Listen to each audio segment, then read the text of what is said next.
Rama, Hare Hare Hare Rama, Hare Hare Hare Krishna, Hare Krishna. Okay, devotees, Hare Krishna. So it is our 26th evening program of Bhakti Vaibhava seminar, Srimad Bhagavatam, and we are in the 7th chapter of the first canto, and we encountered some complexity last night in verse 10, and we will touch on it again, but just touch on it, to avoid compounding any confusion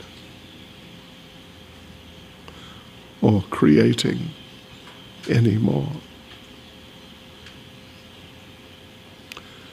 So let us begin by reciting our prayers.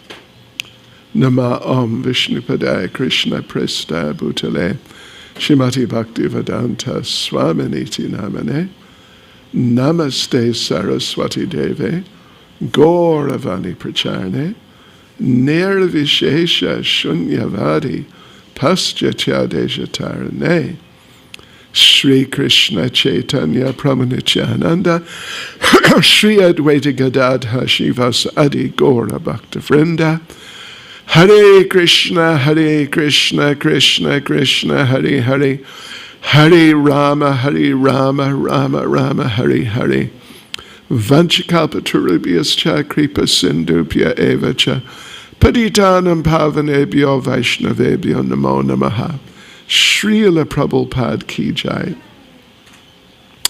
Right, so we are in the second section of chapter 7, which is titled, it's just 3 verses, 9, 10, and 11, titled, Why Shukadev Studied Srimad Bhagavatam. It's an interesting question. And we went through, verse 10 was the last verse we went through, which is it's really an important, but in its way, it's actually a very complex verse in the sense of there being multiple applications. Multiple. And this evening, I just want to touch on that point just a little before we move on. And, it's quite a long purport, of course. So, right, the translation, verse 10. All different varieties of Atma-ramas, those who take pleasure in the Atma or spirit self, especially those established on the path of self-realization, though freed from all kinds of material bondage, desire to render unalloyed devotional service unto the personality of Godhead. This means that the Lord possesses transcendental qualities and therefore can attract everyone, including liberated souls. In a sense, the point particularly is including liberated souls, meaning impersonally realized. But he can also attract the materialists. He attracted all of us, and I think we were more on the side of being materialists than being impersonally realized. But, okay, so just by way of a little touch of clarification, I wanted to just go back over, what was it? Let me just, the types of people discussed. Right, so it's the second paragraph. Munaya, And it means there's 7 types of people mentioned. Those who are thoughtful, those who are grave and silent, ascetics, the persistent, mendicants, sages, and saints. So they're distinguished from each other. That's the whole point. You know, of course, you can argue that those who are thoughtful to the point of being included in this grouping, that means they're like super thoughtful. They're also grave and silent, and they're probably also persistent ascetics and mendicants, etc. But still, they are distinguished from each other, and that needs to be noted. And what also needs to be noted is that there are other types of people who can be included in not as munis or the munaya, but within the categories who can be considered atmaramas. And that's now the following paragraph, near Granta. So it conveys the idea, of course, of one who's liberated from nescience. But it can also indicate those who have no connection with scriptural injunction, which would actually indicate those who are kind of raganuga types, very spontaneous and beyond rules and regulations in a nice sense. But Srila Prabhupada, just in the same little paragraph, he says it can include fools, illiterate, urchins, etc. Yeah, it can include them. Plus, it can include a capitalist. It can also include someone who's penniless. So in other words, the scope of application of this verse is really broad. And many different types of people can become attracted to the Lord. Specifically because he displays transcendental qualities, which are beyond, the attractiveness of which and the pleasure of experiencing which is beyond the attractiveness of even impersonal realization. Yeah, like that. So, but it can also include fruit of workers. The Lord attracts fruit of workers because he's more attractive than fruit of work. And he's more attractive than their fellow fruit of workers. Just other non-devotees. If they're fortunate, particularly to get the mercy of a devotee, even if they're materialists, they can become attracted to the Lord. And even though they're materialists who are, to some degree, atmarama, satisfied within themselves. Is that clear enough? So all these different types of people can, they don't always, but they definitely can. And from every category, there are examples who did become attracted to Krishna because of his transcendental qualities. And particularly in the previous verse, if you remember verse 9, the question was, Shonaka asked, that Shukadev Goswami was already Atmarama. The verses there in the Sanskrit of verse 9, that he was Atmarama. He was already self-realized impersonally. So Shaunaka's asking in the previous verse 9, so why did he give it up? And, well, not just become attracted to Krishna, but why did he take up the study of Srimad Bhagavatam, which means the study of Krishna? So it's sort of the same thing. Right-ho. And, if you want some examples of materialists who became attracted to Krishna because of his transcendental qualities, then with great respect, I would say all of us are such examples, if you don't mind me saying. I mean, I can volunteer. I was absolutely one. It was just literally crazy, frankly.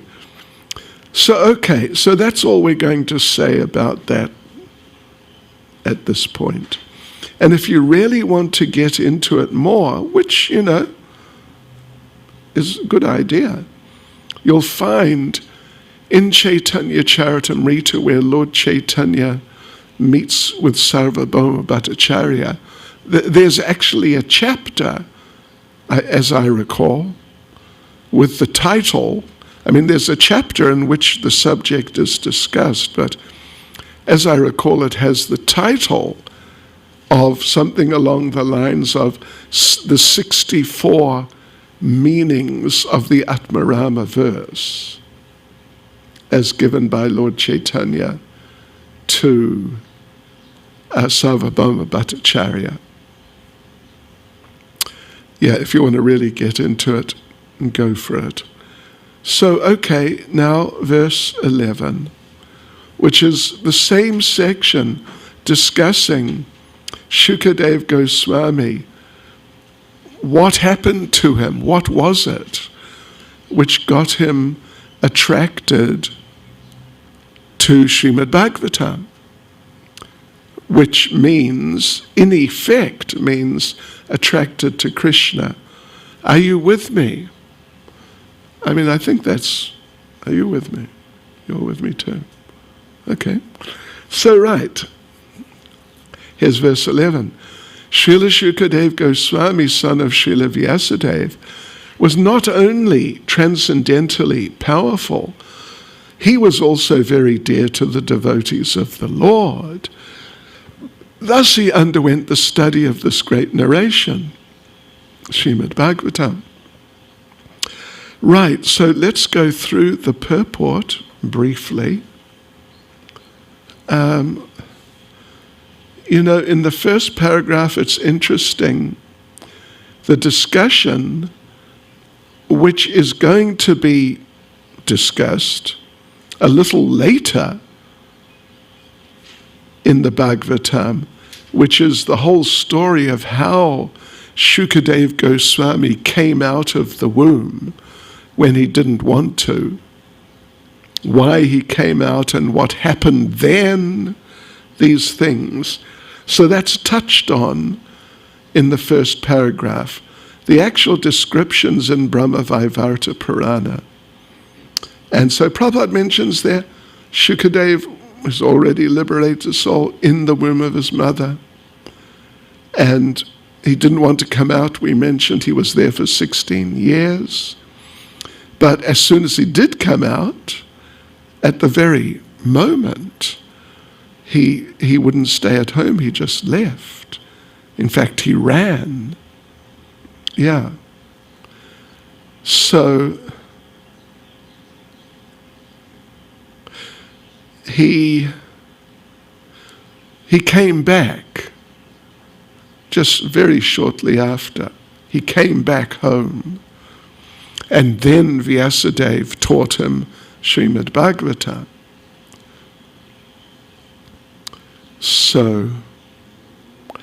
So it's just referred to, that the whole incident.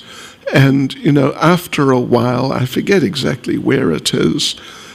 It may be, it might even be the third canto, but it is somewhere a bit later on where the story is described.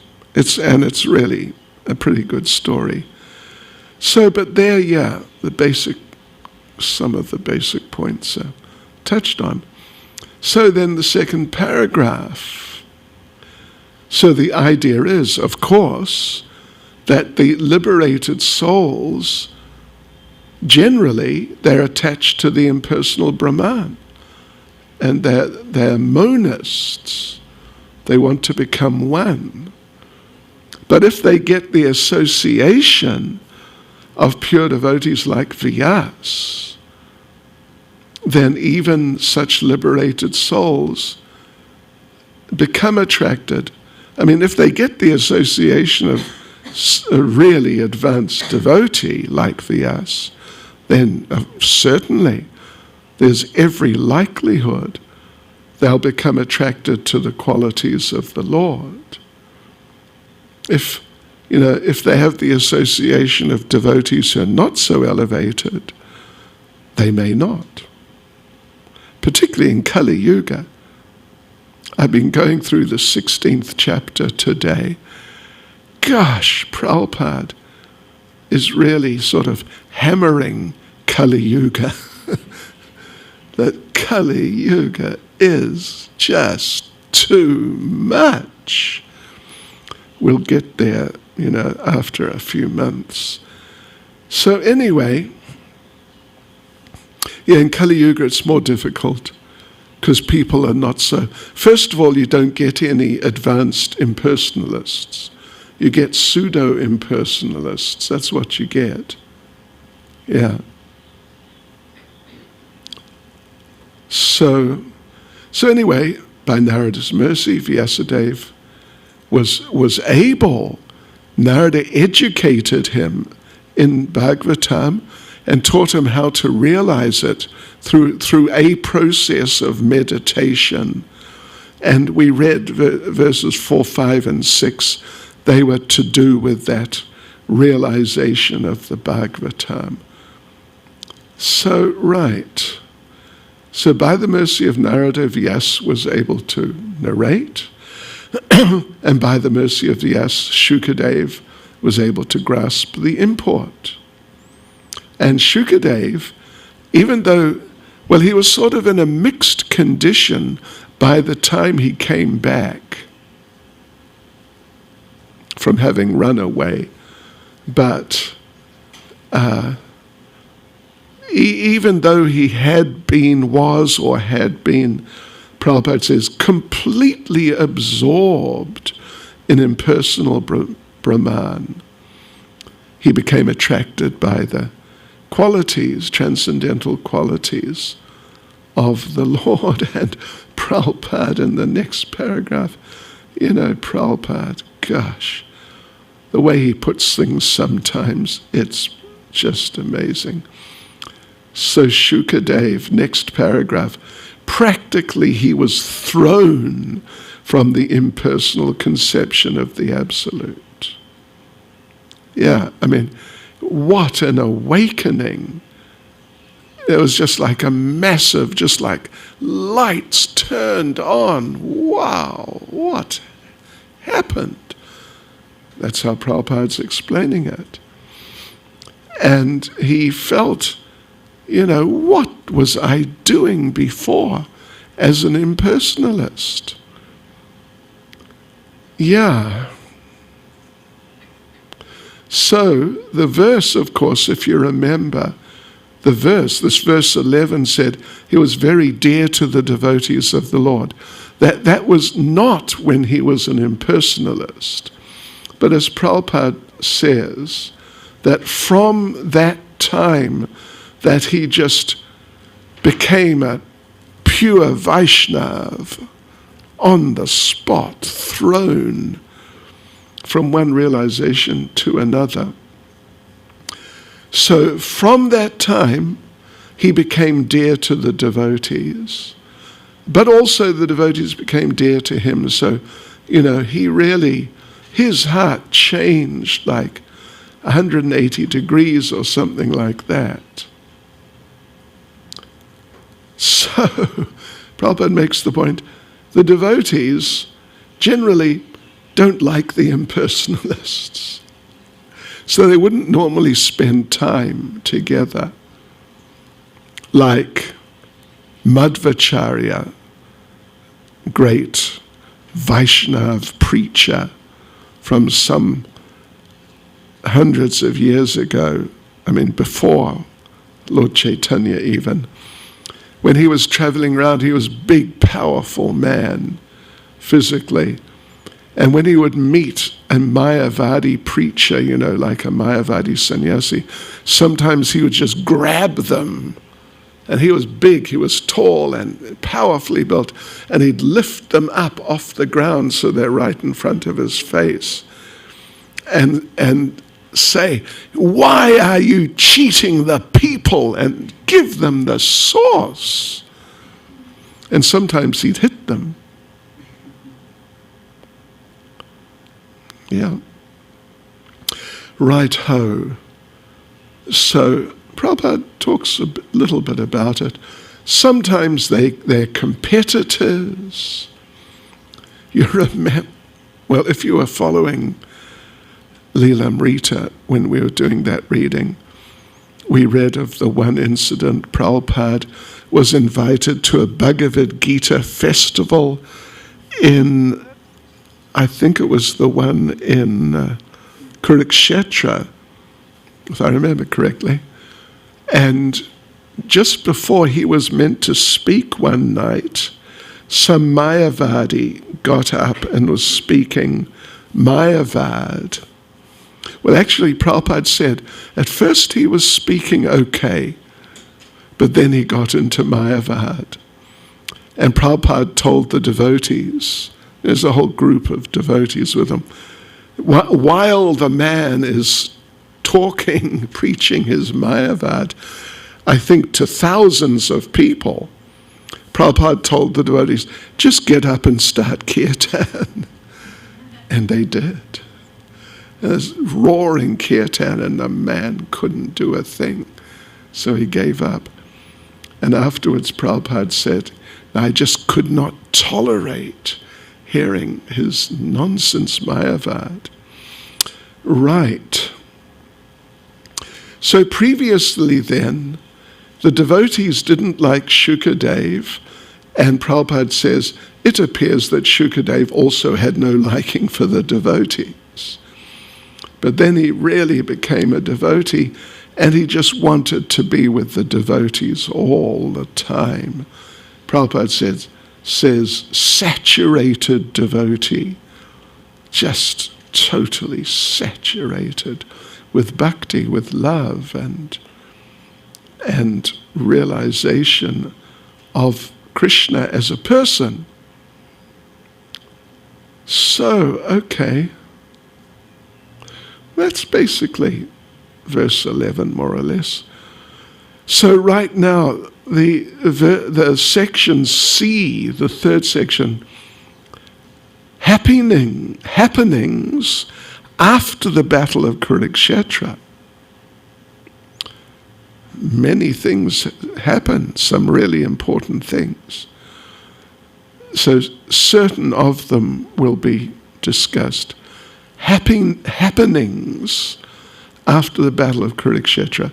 And it's from verse 12 to verse 21. Right. Just a sec. Here we go. Right. Okay. Verse 12. Sutta Goswami thus addressed the rishis headed by Shonaka. Now I shall begin the transcendental narration of the Lord Sri Krishna. Oh, wait a minute. Sorry. I've got to read through the verses first. Yeah, I should do that. I'll read through the verses from 12 to 21. So, okay, Sutta Goswami thus addressed the rishis headed by Shaunaka. Now I shall begin the transcendental narration of the Lord Sri Krishna and topics of the birth activities and deliverance of King Parikshit, the sage amongst kings, as well as topics of the renunciation of the worldly order by the sons of Pandu. That's pretty much the 15th chapter. Okay, then verses 13 and 14. When the respective warriors of both camps, namely the Kauravas and the Pandavas, were killed on the battlefield of Kurukshetra, and the dead warriors obtained their deserved destinations, and when the son of Dhritarashtra fell down lamenting, his spine broken, being beaten by the club of Bhimasen. So then at that time, the son of Dronacharya Ashvatthama beheaded the 5 sleeping sons of Draupadi and delivered the heads as a prize to his master, foolishly thinking that he'd be pleased. Duryodhana, however, disapproved of the heinous act, and he was not pleased in the least. Verse 15. Draupadi, the mother of the 5 children of the Pandavas, because she gave birth to 1 child by each of the 5 Pandava brothers. I'm sure you know the story. Arjuna sort of won her at Draupadi's Swayamvara ceremony and brought her home to their place where they're living incognito and told Kunti, before Kunti met Draupadi, Arjuna, being sort of, kind of a clever joker, being a bit clever, said, I've brought something home. I brought something special home. Would you like to have a look? And Kunti said, well, I'm busy, but whatever it is, just share it between your brothers. So they all became the the husbands of Draupadi. Right. Draupadi, the mother of the 5 children, so this is 15 now. Draupadi, the mother of the 5 children of the Pandavas, after hearing of the massacre of her sons, began to cry in distress with eyes full of tears. Trying to pacify her in her great loss, Arjuna spoke to her thus. Verse 16. O gentle lady, this is real Kshatriya talk. O gentle lady, when I present you with the head of that Brahman, after beheading him with arrows from my Gandiva bow, I shall then wipe the tears from your eyes and pacify you. Then after burning your sons' bodies, you can take your bath standing on his head. 17. Arjuna, who is guided by the infallible Lord as friend and driver, thus satisfied the dear lady by such statements. Then he dressed in armor and armed himself with furious weapons. And getting into his chariot, he set out to follow Ashvatthama, the son of his martial teacher. So Ashvatthama, as we read, is the son of Dronacharya, and Dronacharya is the military guru of the Pandavas. 18. Ashvatthama, the murderer of the princes, seeing from a great distance Arjuna coming at him with great speed, fled in his chariot panic-stricken just to save his life. as Brahma fled in fear from Shiva. 19. When the son of the Brahmin, Ashvatthama, saw that his horses were tired, he considered that there was no alternative for protection outside of his using the ultimate weapon, the Brahmastra, or nuclear weapon. Verse 20, since his life was in danger, he touched water in sanctity and concentrated upon the chanting of the hymns for throwing nuclear weapons, although he did not know how to withdraw such weapons. 21, this is now the last verse in this section. Thereupon a glaring light spread in all directions. It was so fierce that Arjuna thought his own life in danger. And so he began to address Lord Sri Krishna. And then what happened? Tune in, I think, anyway, later, and find out. Okay, but back now to verse, what was it? 12, yeah. So you get the idea, the gist of what's happening here. Verse 12. Sutta Goswami thus addressed the rishis headed by Shonaka. Now I shall begin the transcendental narration of the Lord Sri Krishna and topics of the birth activities and deliverance of King Parikshit, the sage amongst kings, as well as topics of renunciation of the worldly order by the sons of Pandu. So, there's a purport here. Looks like just one paragraph.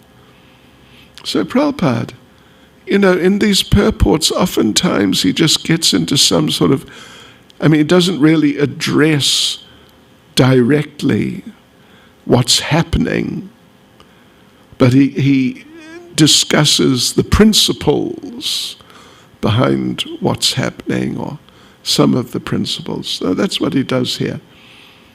That Krishna is so kind to the fallen souls that he incarnates, even amongst different kinds of living entities, and takes part with them in daily activities.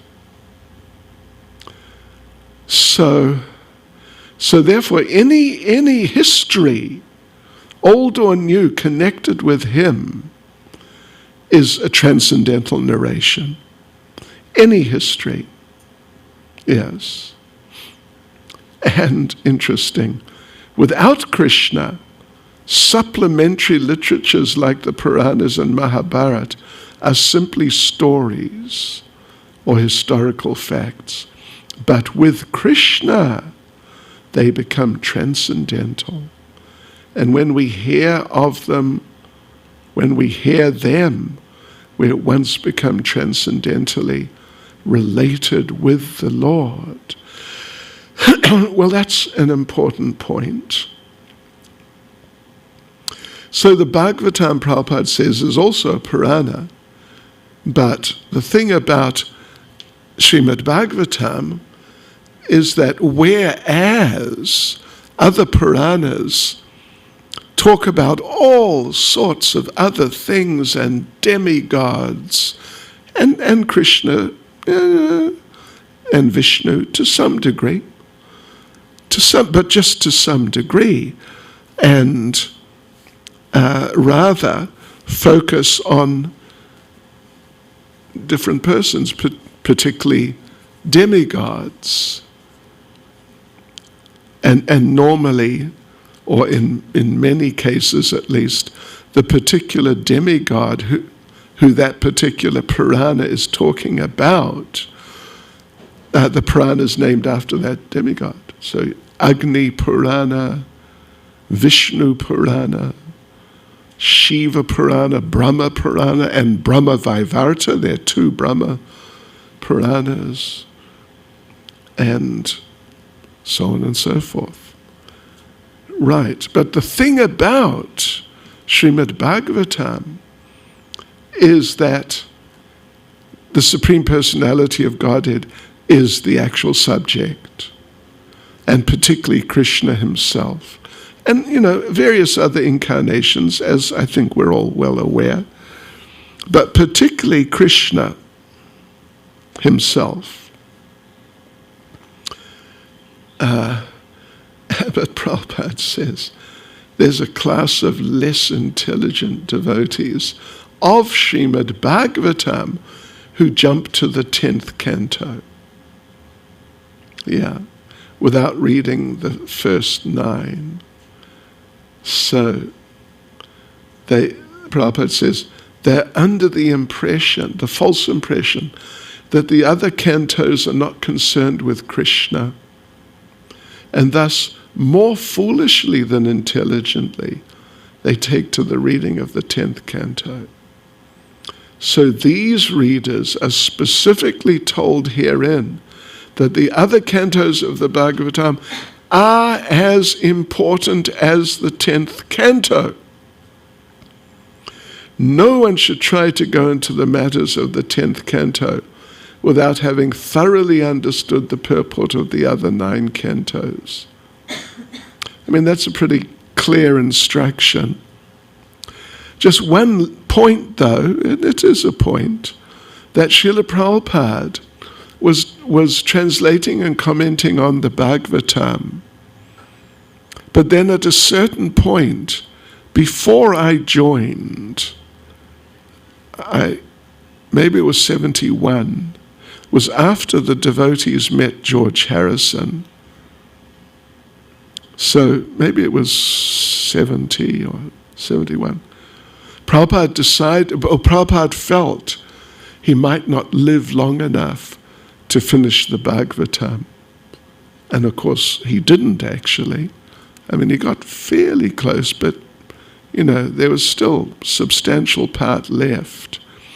So he did the Krishna books, because he wanted that the 10th canto would be available with his presentation, rather than just, if it came to that, which it did, that just his disciples would have to navigate and, figure out how to do the commentary on the 10th canto, because that's a challenge.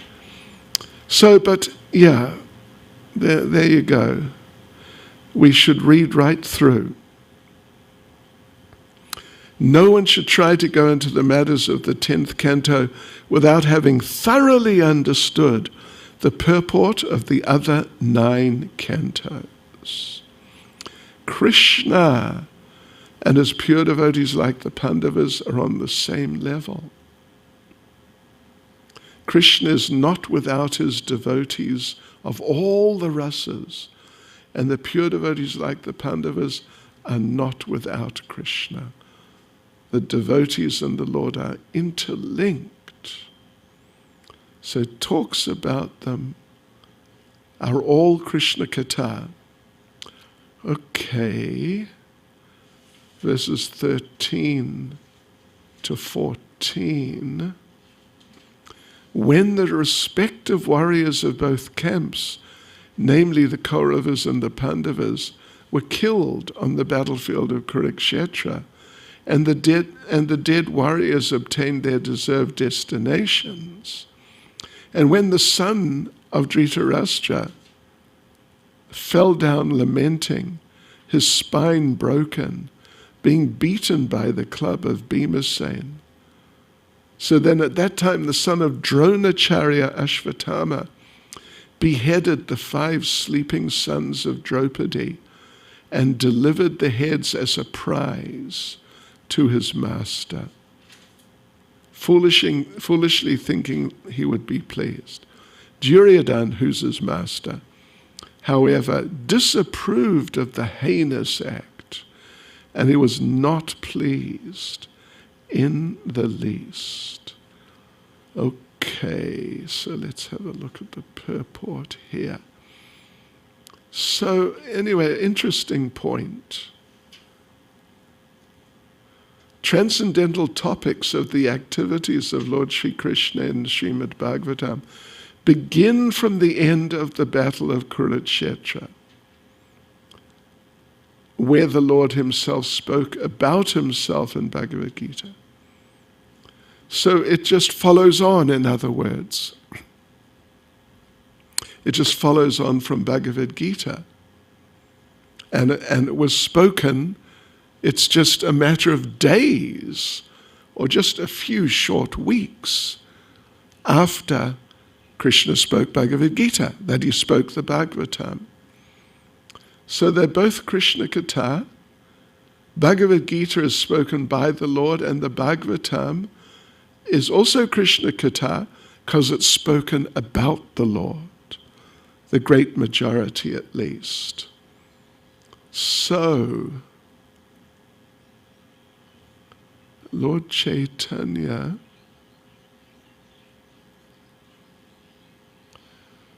Lord Chaitanya wanted people.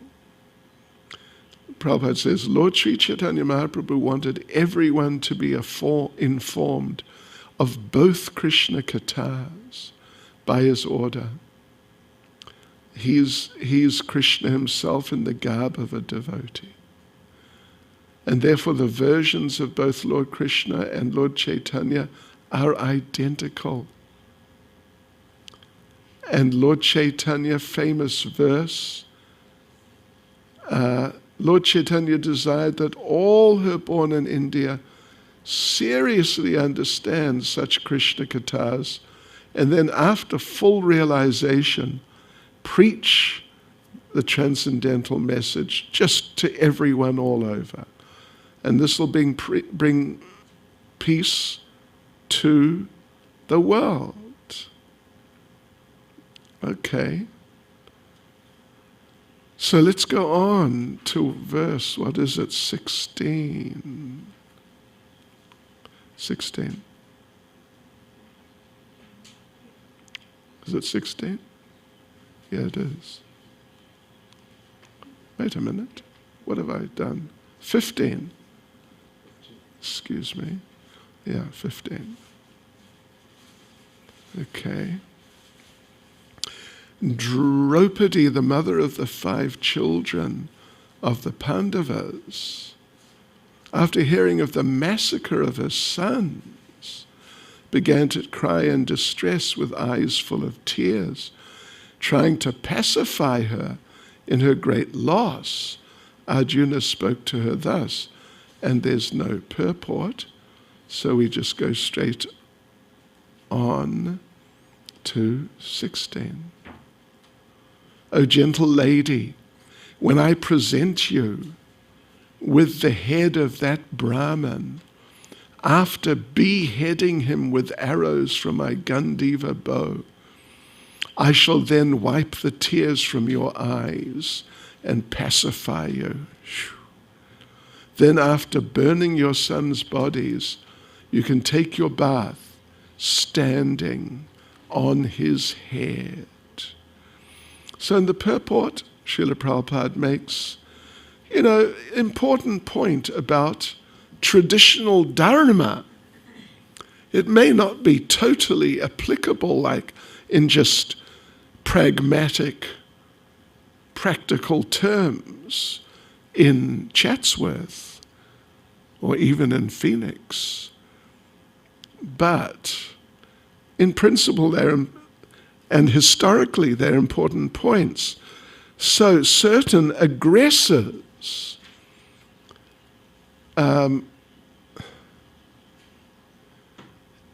basically have to be killed, should be killed. An enemy who sets fire to the house, one who administers poison, one who attacks all of a sudden with deadly weapons, one who plunders wealth, or usurps agricultural fields, or entices one's wife, is called an aggressor. Such an aggressor, though he be a Brahmin, or a so-called son of a Brahmin, which was the case with Ashvatthama. He was not qualified as a Brahmin, although his father was famous Brahmin, Dronacharya. And therefore, he was not educated enough to know how to withdraw the Brahmastra. So anyway, such an aggressor has to be punished in all circumstances. When Arjuna promised to behead the aggressor named Ashvatthama, he knew well that Ashvatthama was the son of a Brahmin, because the so-called Brahmin acted, but because the so-called Brahmin acted like a butcher, he was taken as such. And there was no question of sin in killing such a Brahmin son who proved to be a villain. So, if you catch someone doing any of these things, if you kill them, it's not a sin. You won't get any karmic reaction. You might get locked in jail by the police because they don't understand. They're stupid. They're beyond stupid. Stupid. They are stupid, actually. They're highly uneducated. But actually they're stupid. So they may not understand that. They might arrest you.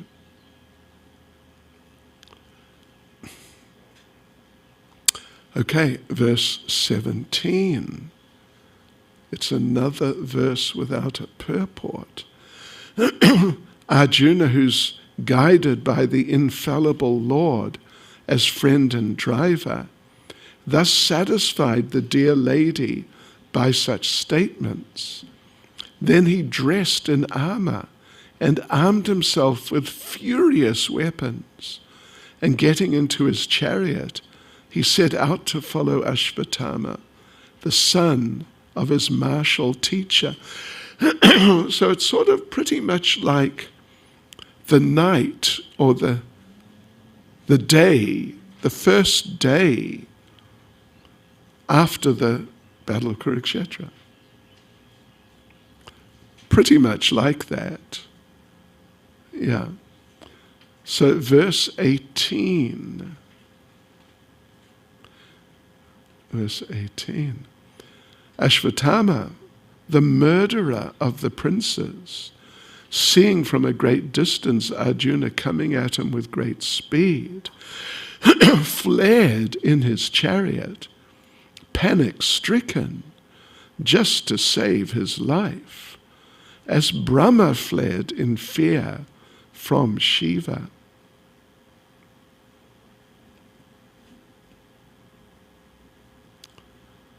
Well, okay. So Prabhupada refers to, it's an interesting, controversial point which crops up among Puranas, or among different Puranas. And there are other places where Prabhupada mentions, coming across such a controversy that in different readings, means different versions of Srimad Bhagavatam, when we come to this verse, there are two versions of this verse. Just very slight differences, but still they are differences. That there is the word either kaha or arkaha. Either kaha or arkaha. And in our version, what is it? Kaha. Last word in the last line of the Sanskrit. So we have kaha. But some other versions of Srimad Bhagavatam have arkaha. So, interesting. Ka or Kaha means Lord Brahma. Kaha is a name of Lord Brahma. Yeah. So once Brahma became attracted by his daughter, began to follow her, which infuriated Shiva, who attacked Brahma with his trident. Because, this is just, so much not on to pursue one's daughter in that way. So Lord Shiva became infuriated and attacked Lord Brahma with his trident, and Brahma fled. As far as Arkaha is concerned, there's a reference in the Vamana Purana. There was a demon named Vidyunmali, who was gifted with a glowing golden airplane which traveled to the back of the sun, and night disappeared because of the glowing effulgence of his plane. Thus, the sun god became angry, and with his virulent rays, he melted the plane. This enraged Lord Shiva, who then attacked the sun god, who fled away and at last fell down at Kashi, Lord Shiva's place, Varanasi, and the place became famous as Lolaka. So, anyway, that's interesting, isn't it? It's sort of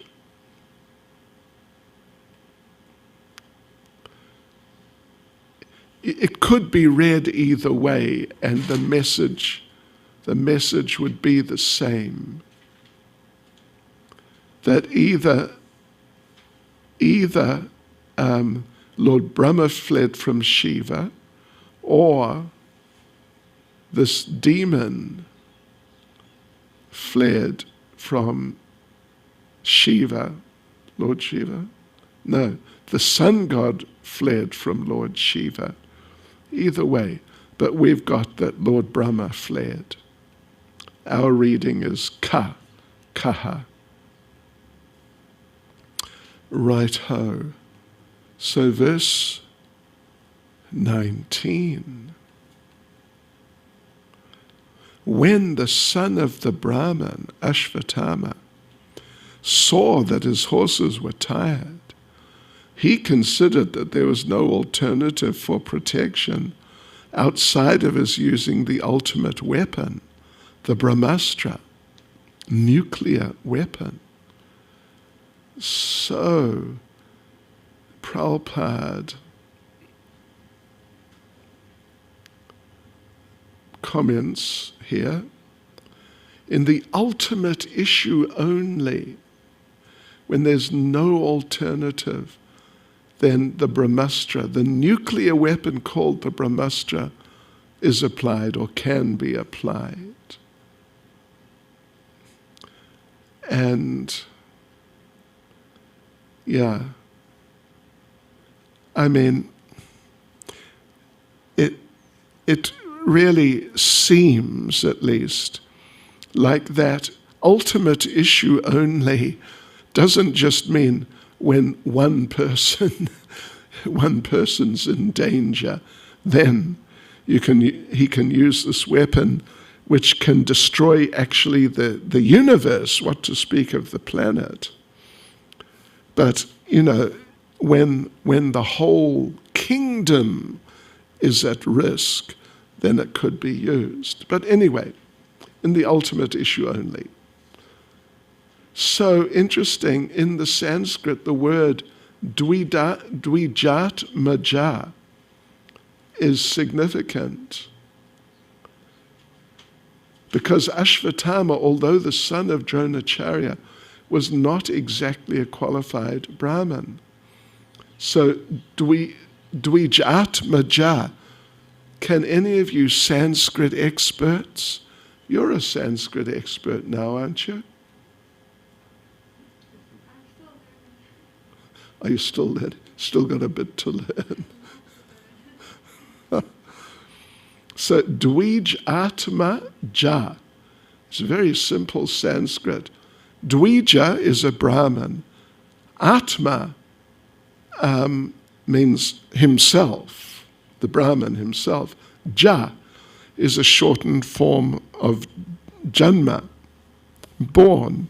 So someone who was born from the body of a Brahman. If that person who was born from the body of the Brahman was really a Brahman, then they wouldn't say the person who was born from the body of the Brahman. They would just say the Brahman. But Ashvatthama is just born from the body of a Brahman, and he himself is not a Brahman. He's not got the qualification. If he did, he would know how to withdraw the Brahmastra. So as Prabhupada says, although he was the son of Dronacharya, he was not exactly a qualified Brahmin. And so the most intelligent man is called a Brahmin, but it's not a hereditary title. Ashvatthama was also previously called Brahmabandhu, or the friend of a Brahmin. So it's the same idea as Dvijatmaja, Brahmabandhu. Person is not a Brahmin, but is a friend of a Brahmin. So like this, Brahmabandhu doesn't mean that you're actually a Brahmin. A friend or son of a Brahmin, when fully qualified, can be called a Brahmin, but not otherwise. So like this. So therefore, he's purposely called in this verse, he's deliberately called Brahmabandhu. Oh no, he's called Dvijatmaja, sorry, he's called Dvijatmaja, son of a Brahmin. Atmatranam, just to save himself. Right devotees. So, okay.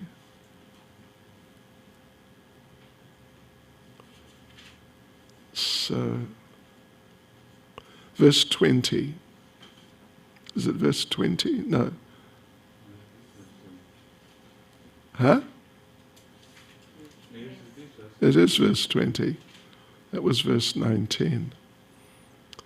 So, right, verse 20. Since his life was in danger, he touched water and sanctity and concentrated upon the chanting of the hymns for throwing nuclear weapons. Anyway, it's not exactly a nuclear weapon, but it's more powerful than, a lot more powerful than a nuclear weapon, but it's like a Vedic version of a nuclear weapon. Really, a super weapon. So he concentrated upon the chanting of the hymns for throwing nuclear weapons, although he did not know how to withdraw such weapons. So, yes, subtle forms of material activities are finer than grosser methods of material manipulation, of manipulating the material energy. Such subtle forms of material activities are effected through purification of sound. Yeah. So, just like it came up in a Bhagavatam class a few weeks ago, not long, that medicine, curing sick people, back in Vedic times, they were cured by mantra. You know, you've got an upset stomach, we'll chant the upset stomach mantra. You got a heart problem, we'll chant a heart mantra, etc. These things. Then, as you know, things became degraded, then they would change like the internal functionings of the body by like herbal medicines. And now it's Kali Yuga is just by cutting the bodies to pieces. Yeah, cutting things out physically. So it's from subtle, gradually becoming grosser and then very gross.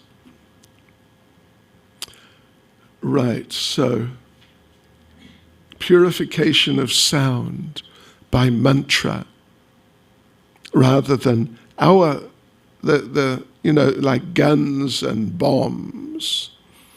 They're all fire weapons. They're fire weapons. They're based on fire. But Brahmastra is based on sound.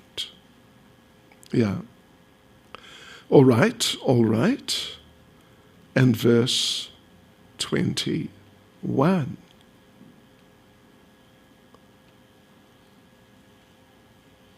Verse 21. Oh, for which there's also no purport anyway. Thereupon a glaring light spread in all directions. It was so fierce that Arjuna thought his own life in danger, and so he began to address Lord Sri Krishna. Right. So devotees, we've still got 10 or 15 minutes left. We will, I think, read through the verses and maybe make a start on the purports. For the next section, which is section D, the fourth section, we've titled it, Arjuna sees Ashvatthama's Brahmastra coming. Arjuna sees Ashvatthama's Brahmastra coming. And it's verse 22 to verse 32.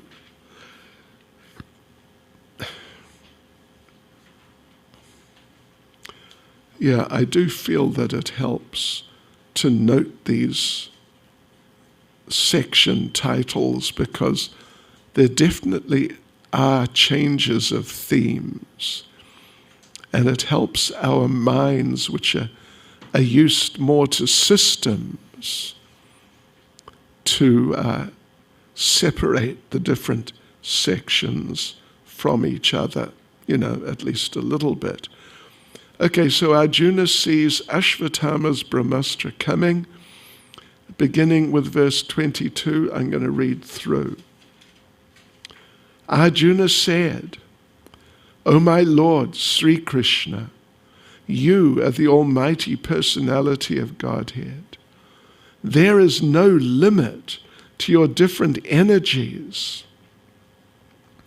Therefore, only you are competent to instill fearlessness in the hearts of your devotees.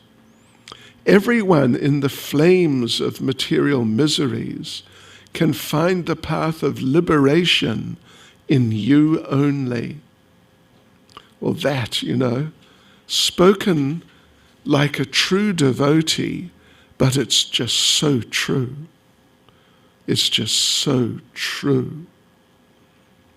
Only Krishna can instill fearlessness in the hearts of the devotees. Everyone else, they'll be in distress, at least from time to time.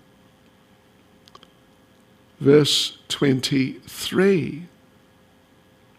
You are the original personality of Godhead, who expands himself all over the creations.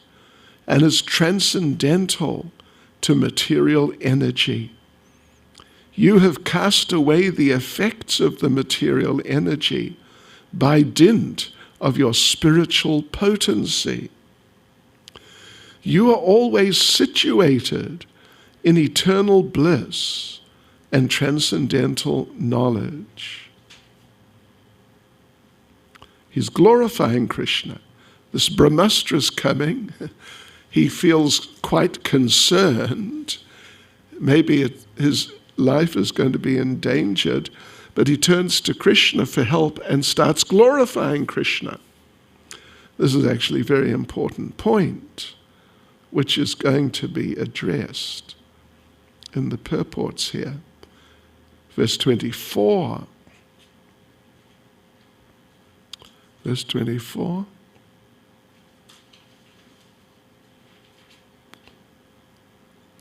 No, verse 23. You are the original personality of Godhead, who expands himself all over the creations and is transcendental to material energy. You have cast away the effects of the material energy by dint of your spiritual potency. Oh, we already read this.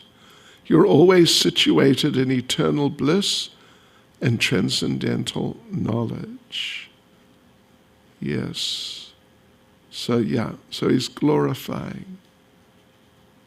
He's glorifying Lord Krishna very appropriately, very, very nicely. Verse 24, and yet, though you are beyond the purview of the material energy, you execute the four principles of liberation, characterized by religion and so on, for the ultimate good of the conditioned souls. Anyway, we'll come back to that. I mean, there's an important point there. Verse 25, thus you descend as an incarnation to remove the burden of the world and to benefit your friends, especially those who are your exclusive devotees and are constantly wrapped in meditation upon you. 26.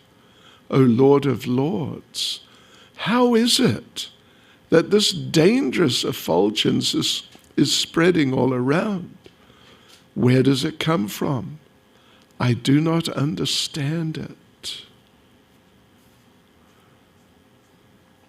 27. The Supreme Personality of Godhead said, know from me that this is the act of the son of Drona. He has thrown the hymns of nuclear energy, Brahmastra, and he does not know how to retract the glare. He has helplessly done this, being afraid of imminent death. Well, you can see he's different from Maharaj Parikshit. Parikshit saw, my death is upon me. And he got determined, I will meet death in the right way. Yes. And conclude my life successfully. Ashvatthama, because Parikshit, we've mentioned before, Prabhupada says in Bhagavatam that Parikshit and Shukadev were equally qualified. And if the circumstances had been different, if Shukadev had been in trouble somehow, Parikshit could have instructed him, and it would have just been fine. It would have been no less effective than Shukadev preaching to Parikshit. Yeah. So, but anyway, see the character of someone who's not properly situated, afraid, oh, I'm going to die. Save me. Save my life, please. 28. O Arjuna, only another Brahmastra can counteract this weapon. Since you are expert in the military science, subdue this weapon's glare with the power of your own weapon. 29. Sri Sutta Goswami said, hearing this from the personality of Godhead, Arjuna touched water for purification, and after circumambulating Lord Sri Krishna, he cast his Brahmastra weapon to counteract the other one. Verse 30. When the rays of the two Brahmastras combined, a great circle of fire, like the disk of the sun, covered all outer space and the whole firmament of planets. 31. All the population of the three worlds was scorched by the combined heat of the weapons. Everyone was reminded of the Samvartika fire, which takes place at the time of annihilation.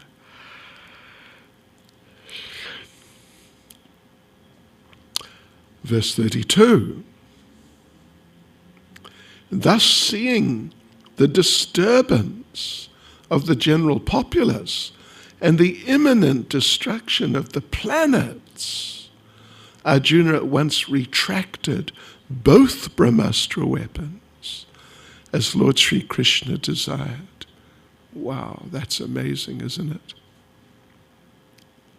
Now, those of you who are somewhat familiar with the Bhagavatam, you may know that Ashvatthama, a little later, not much later, just a little later, he is going to release another Brahmastra to kill Parikshit within the womb.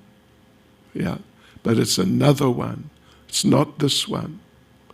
This one, he's trying to defend himself against Arjuna. Yeah, so there are two Brahmastras. So there you go, devotees. We will go through this section, including the purports, tomorrow, and then we'll see how we go. Maybe we'll go on to the next section, which is really long, 25 or 26 verses. Hare Krishna. Srila Prabhupada ki jai.